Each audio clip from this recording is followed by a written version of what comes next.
luck. Godspeed. Graft Wine Shop. Boom, boom, boom. How you doing? How you doing? Hello. Yeah. What's going on? Welcome to the MTV Awards. My name is Femi. It's a terrible first act. Yeah, indeed. Yes. Yeah, boom. There we go. My name is Femi. This is my partner, Miles White. We're a band called Graft Wine Shop, opening shortly. Very soon. Very shortly. You know, we're going to spread some good times for y'all. But a little backstory. We're talking a little about the both of us right here. I personally was born in Nigeria, and there's me as a baby right there, next to my beautiful mother. I called her the African disco queen. Yeah, my mom was always, she always had the most amazing music being played when I was a child, and I certainly appreciate her for that, sharing beautiful music with me that I still try to share with my friends. And even apart from that, brother, thank you. Music has always been a part of my life. Continuing to my adulthood, you know, I've been in several bands, you know, DJ'd, played music, put on some musical events in Charleston. I think a lot of people know me from music, my music background. I've always loved to share music and musical experiences with people. So naturally, I got involved with wine. Wine, no, but seriously, wine is a thing you get to share with people, and that to me is amazing. Just like passing on your favorite song to a friend. You know, wine kind of has that same effect. And I took on wine like a storm. I've passed some tests and won some national competitions, but you know, wine has always been a thing that I like to share with people, and it only makes sense for me to participate in that. Yeah, my name is Miles. I grew up on Shim Creek. Son of a caterer and a lawyer. I obviously moved into food. I'm sorry, Dad. But my sister, Carrie Morey, my mom, Callie White, you obviously might know them. I was born into a biscuit empire, but I somehow found myself into wine. After college, I bounced around like every mid-20-year-old does. I moved from Charleston to Napa to Oregon to Australia. I got lost in Southeast Asia for a while. And then back to Oregon, worked for Danny Meyer, back to Oregon, and then I went back to Charleston for a trip before I moved to New Orleans.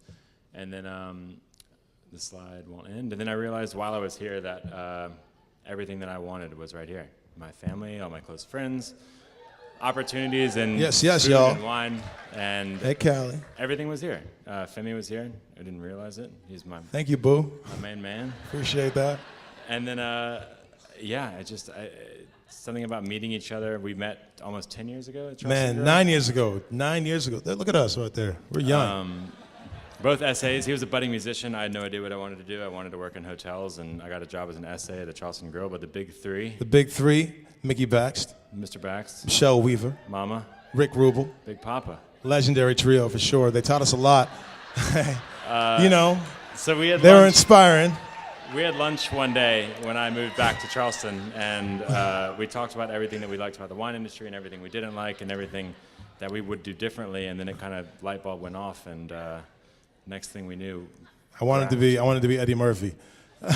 So Graft, what is Graft? I know there's a lot of Let's set the record straight. Why did you call your wine shop Graft? Are you trying to take my money? It has nothing to do with politics or surgery. It's a viticultural term. It's the first thing you do when you plant a vine. You graft the vine onto the rootstock. America basically saved all of the wine world, so go America. And then what is Graft? That's a picture of Graft right there. But Graft is a wine shop, but even more so, it's a community space. You know, we wanted to make a place that would kind of be an extension of our living rooms, the way we'd like to share wine with our friends. Not just a simple wine shop, but a place where our friends could come hang and drink wine. And, you know, Drake, you know, it's hard to work for Mickey Bax. And, you know, Mickey, one thing he stresses every day, he always talks about the energy in the room. He talks about the energy, and he would call me and be like, Femi, the energy in the room last night was amazing.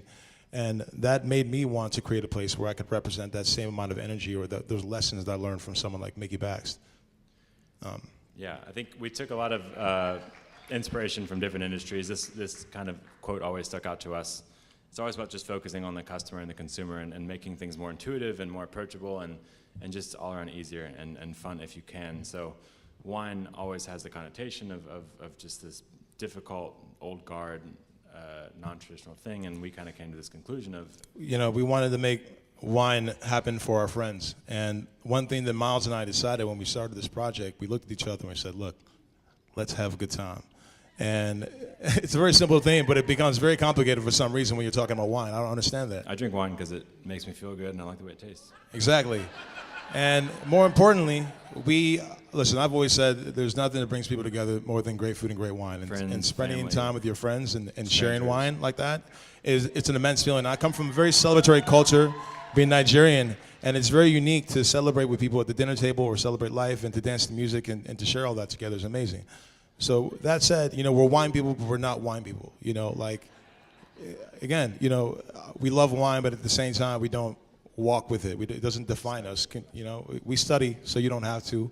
We tasted all the wine, so you don't have to. Exactly. So we like to make it easy for you.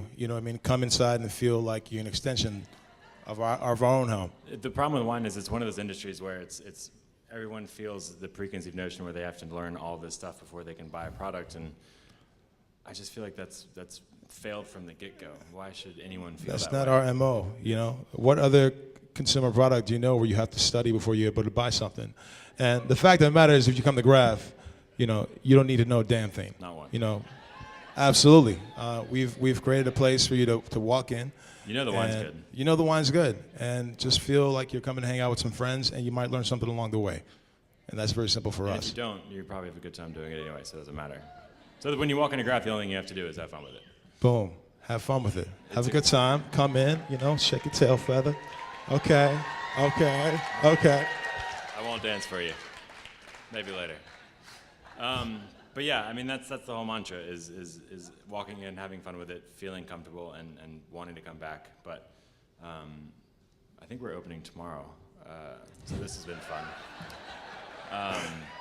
Terry Fox, you're gonna hate me, but shameless pitch, 700 King Street. If you find yourself up that way, come on by. We'd love to see you.